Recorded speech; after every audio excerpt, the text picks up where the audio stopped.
El accidente ocurrió pasadas las 9 de la mañana de hoy en el kilómetro 5 de la carretera Casabito-Constanza, en donde al menos 3 personas perdieron la vida y unas 27 han resultado heridas, en su gran mayoría haitianos, al accidentarse un autobús de migración en dicha vía.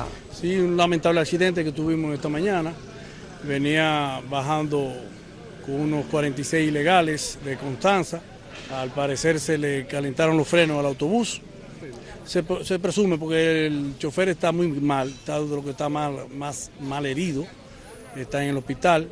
Pero se presume que eso, porque no hay otra. Tú sabes que esta loma, el que no tiene mucha experiencia y no le pone cambio de fuerza, siempre pasa eso. Hasta el momento no se tienen identidades de las víctimas, mientras que las autoridades informaron que dentro de los heridos hay un sargento del Ejército de la República Dominicana. Lo que había que atender a los heridos fueron todos enviados a los hospitales, tanto a Alpino de la Vega como a Bonao. ¿Y los que quedaron?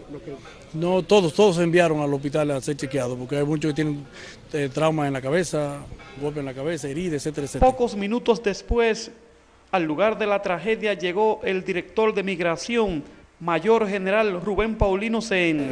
Los miembros estaban realizando unos operativos de interdicción migratoria en Constanza, cuando venían desde Constanza hacia Bonao, trayendo los detenidos. Aparentemente le fallaron los frenos, no le estaban respondiendo y el chofer se estrelló contra una mata en esta curva que estamos viendo el accidente. La Autoridad Metropolitana de Transporte, la AMET, informó que investiga las causas del accidente. Desde Constanza para Telenoticias, Adrián Quiroz.